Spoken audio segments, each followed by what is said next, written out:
ለቻትጂፒቲ እና ሌሎች ሰው ሰራሽ ክህሎቶችን ለምትጠቀሙ በሙሉ አንድ ቲፕ ልስጣችሁ።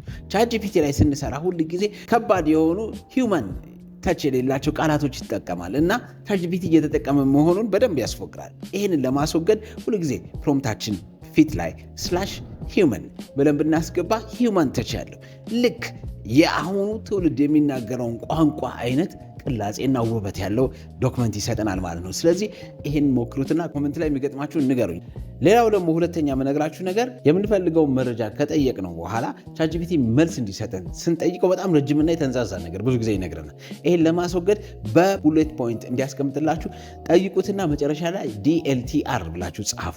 ከዛ በኋላ ኢንተርኔት ትጫናላችሁ። ከዛ ቻትጂፒቲ ምንድነው የሚያደርገው? የተመጠነና ጥንቅቅ ያለ ዋና ዋና ነጥብን ብቻ ሃይላይት አድርጎ በቡሌት ፖይንት ይሰጣችኋል። ሶስተኛው ደግሞ ዛሬ የማወራችሁ ነገር የምትፈልጉትን ነገር ሊያስረዳችሁ የምትፈልጉበት ሌቭል ኦፍ አንደርስታንዲንግ የ5 ዓመት የ10 ዓመት የ15 ዓመት ልጅ እንደሚረዳው ከሆነ ምን እናደርጋለን? ማንኛውንም ጥያቄ እንጠይቀውና መጨረሻ ላይ EL ብለን የ5 ዓመት ልጅ እንደሚረዳው ከሆነ EL5 ትሉታላችሁ። ኖ የ10 ዓመት ነው ካላችሁ EL10 ትሉና ዶክመንታችሁን ትልኩላታላችሁ። ከዛ የምትጠይቁትን ጥያቄ በዛው መሰረት ለምሳሌ ስለ ፀሐይ እንደ 5 ዓመት ልጅ አስረዳኝ ከሆነ እንደ 5 ዓመት ልጅ እንዲያስረዳችሁ tell me about the sun EL5 ትሉታላችሁ። እንደ 5 ዓመት ልጅ ያስረዳችኋል ማለት ነው። የመጨረሻው ፖይንቴ የሚያስረዳችሁን ነገር በሊስት ዘርዝሮ እንዲያስረዳችሁ ከፈለጋችሁ ሊስቲፋይ ትሉታላችሁ ከዶክመንቱ መጨረሻ ላይ። ስለዚህ በሊስት አድርጎ በቅደም ተከተል እያንዳንዱን ነጥብ ያስረዳችኋል። እንግዲህ እንደዚህ አይነት ጠቃሚ የሆኑ አጓጊና በጣም የሚያንጹ መረጃዎች ለማግኘት ፔጃችንን ፎሎ ማድረግ